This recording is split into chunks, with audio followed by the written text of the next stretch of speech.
નમસ્કાર, મનોમંથન ન્યૂઝમાં આપનું સ્વાગત છે। બોડેલી તાલુકાના પાણેજ ગામે તાંત્રિક વિધિમાં 4 વર્ષની બાળકી રીટા તડવીની બલિ ચડાવવા બાબતે પોલીસનો ખુલાસો। છોટાઉદેપુર જિલ્લા એસપી ઇમ્તિયાઝ શેખે પ્રેસ કોન્ફરન્સ કરી આપી માહિતી। શું કહે છે છોટાઉદેપુર એસપી ઇમ્તિયાઝ શેખ? મનોમંથન ન્યૂઝ ચારણ એસપી બોડેલી। હવે ઘરના જ એ રૂમની અંદર સાઈડ ઉપર એક મંદિર છે, જે મંદિર ઉપર પણ આ જે લોહીના છાંટા ઉડ્યા હતા, કેમ કે ખૂબ છોકરી રીતાને ઝૂંટવીને અંદર ફરિયાદી બેનની સામે લઈ ગયો। ગામના બીજા 2-3 લોકો ત્યાં ભેગા થઈ ગયા।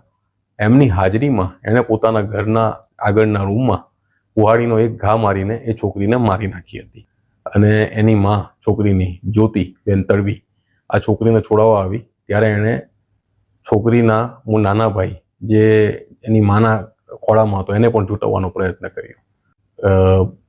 આરોપીના પાડોશીઓના સ્ટેટમેન્ટ લેવામાં આવ્યા તે વખતે વસ્તુ સ્પષ્ટ થઈ કે આ વ્યક્તિ કોઈ પણ પ્રકારનો તાંત્રિક કે ભૂવો નથી।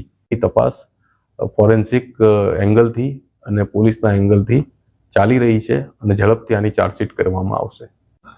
એટલે ખરેખર આ વ્યક્તિ કોઈ તાંત્રિક કે ભૂવો નથી, પણ એનું જે પ્રકારે વર્તન છે તેના આધારે એક માનસિક વિકૃત પ્રકારનો વ્યક્તિ હોય એવું સ્પષ્ટ થઈ રહ્યું છે।